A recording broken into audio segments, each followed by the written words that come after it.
শহীদ কনকলতা ৰাজ্যিক বিশ্ববিদ্যালয় এখন আমি গহপুৰত কৰাৰ বাবে সিদ্ধান্ত লৈছিলোঁ। বিধায়ক উৎপল বৰাক আমি ভূমি চিনাক্তকৰণৰ বাবে দায়িত্ব দিছিলোঁ। ৩-৪ টুকুৰা ভূমি চোৱাৰ পিছত আমি এটা প্ৰাৰম্ভিক সিদ্ধান্তত উপনীত হৈছোঁ যে ভোলাগুৰি চাহ বাগিচাত যদি আমি এই বিশ্ববিদ্যালয়খন বনাব পাৰোঁ তেতিয়াহ'লে ভোলাগুৰিৰ ঐতিহ্যটো থাকিব আৰু নেশ্যনেল হাইৱেৰ কাষত এই বিশ্ববিদ্যালয়খন সুন্দৰভাৱে গঢ় লৈ উঠিব পাৰিব। ইয়াতে শ্ৰমিকৰ কথাও আছে, বাগিচাৰ ভৱিষ্যতৰ কথাও আছে।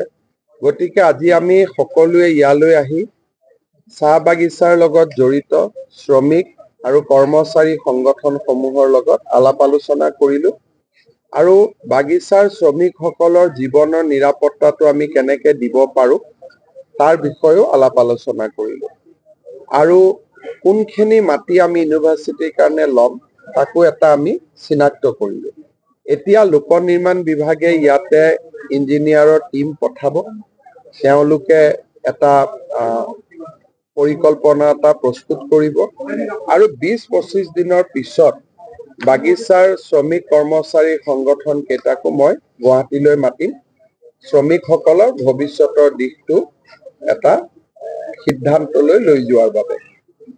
আৰু এই দুইখিনি কাম যদি আমি সুন্দৰকৈ কৰিব পাৰোঁ তেতিয়াহ'লে ডিচেম্বৰ-জানুৱাৰী মাহৰ ভিতৰত আমি বিশ্ববিদ্যালয়খনৰ নিৰ্মাণৰ কাম আৰম্ভ কৰিব পাৰিম। বিশ্ববিদ্যালয়ৰ কাৰণে আমাক ৬০০ বিঘা মাটি লাগে, কিন্তু ইয়াত মাটি বেছি আছে। এই বিশ্ববিদ্যালয়খন হৈ যোৱাৰ পিছতো বিভিন্ন ধৰণৰ ৰাষ্ট্ৰীয় পৰ্যায়ৰ শিক্ষানুষ্ঠান সময়ে সময়ে ভাৰত চৰকাৰে আমাক দি থাকে। গহপুৰত যদি আমি অকল শিক্ষাৰ কাৰণে এই লেণ্ড বেংকটো ৰাখিব পাৰোঁ তেতিয়াহ'লে বহুত শিক্ষানুষ্ঠান আমি অন্য অঞ্চলত মাটি নিবিচাৰি পোনে পোনে আমি গহপুৰলৈকে পঠিয়াই দিব পাৰিম। তাৰ ফলত গহপুৰ এটা শিক্ষাৰ উৎকৰ্ষতাৰ কেন্দ্ৰ হৈ পৰিব। গতিকে আজি আমি কনকলতা বিশ্ববিদ্যালয়ৰ কথাও চিন্তা কৰিছোঁ, লগতে ভৱিষ্যত দৰ্শন এটাৰ কথাও চিন্তা কৰিছোঁ।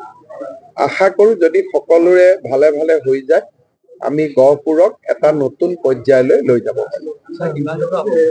প্ৰজেক্টটোতো কোনো সীমা সংখ্যা নাথাকে, কাৰণ ইউনিভাৰ্চিটিবিলাক এনেকুৱা যে তাত যোগ হৈ হৈ গৈ থাকে। ইনিচিয়েলি আমি সিদ্ধান্ত হ'ব যে কি ধৰণৰ আমি কোৰ্চ আৰম্ভ কৰিম আৰু যিকোনো কাৰণেতো ৪০০-৫০০ কোটি টকাটো লাগিবই। তাৰ ওপৰত আমাৰ বাজেটত এটা ৫০০ কোটি টকা আবণ্টন দিয়াই আছে, কিন্তু মই ভাবোঁ যে ই বহুতখিনি আগুৱাই যাব। এতিয়া আমি টকাটোলৈকে নগৈ তাৰ কমিটি এখনে কাম কৰি আছে, ডক্টৰ পৰমেশ্বৰ আয়াৰ IITৰ প্ৰফেচাৰ, তেখেতে কাম কৰি আছে যে কি কি কোৰ্চ আমি ইয়াত দিব লাগে আৰু কোৰ্চ চাই পেলাই অৰ্থাৎ মানুহজনৰ শৰীৰটো চাই আমি পোচাকযোৰ বনাব লাগিব।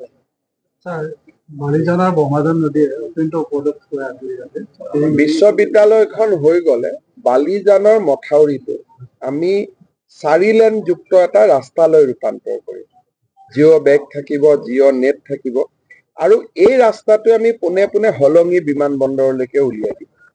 গতিকে বিশ্ববিদ্যালয়ৰ লগত ওচৰ চুবুৰীয়া গাঁৱৰ মানুহখিনি যিহেতু প্ৰায় ৩ কিলোমিটাৰ জোৰা মথাউৰি হ'ব, তেওঁলোকেও সুৰক্ষিত অনুভৱ কৰিব। এটা গহপুৰৰ ডাঙৰ সমস্যা এটাও বিশ্ববিদ্যালয়খনৰ লগে লগে সমান্তৰালভাৱে গহপুৰৰ আন এটা সমস্যাও সমাধান হ'ব। এতিয়াতো আমি যিটো পৰ্যায়ত আছো এই গোটেইটো নিৰ্ভৰ কৰিব বাগিচাৰ শ্ৰমিক কৰ্মচাৰীসকলৰ ওপৰত। আমিতো চেষ্টা কৰিব পাৰোঁ, কিন্তু তেওঁলোককতো জোৰ জবস্তি কৰিব নোৱাৰোঁ।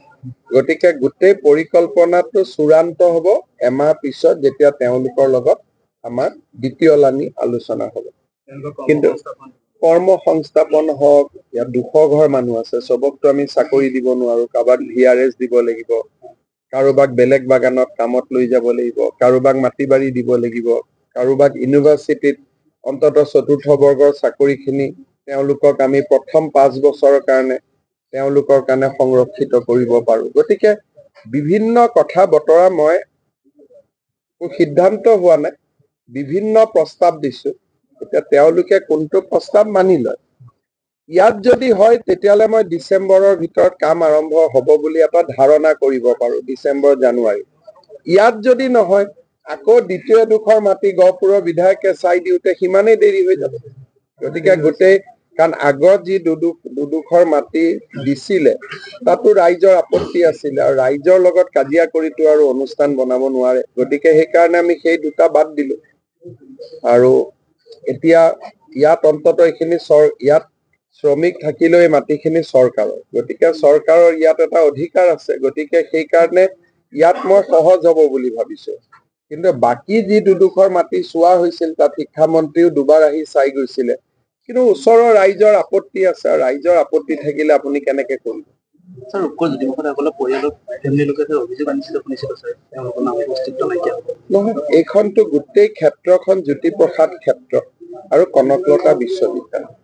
এই বিশ্ববিদ্যালয় হৈ গ'লে তাৰ যিটো দৃশ্য কি কলা পাৰফৰ্মিং আৰ্টছ, পৰিবেশ কলা আদি যিবিলাক বিভাগ হ'ব, সেইবিলাক জ্যোতিপ্ৰসাদ আগৰৱালাৰ গোটেই স্মৃতিটো আমি ইয়াত ধৰি ৰাখিব পাৰিম। আৰু জ্যোতিপ্ৰসাদ আগৰৱালাৰ যিটো আছে, আপোনালোকে যদি চাব যায় কনকলতা শ্বহীদ হৈছিল জ্যোতিপ্ৰসাদৰ গানৰ প্ৰেৰণাত।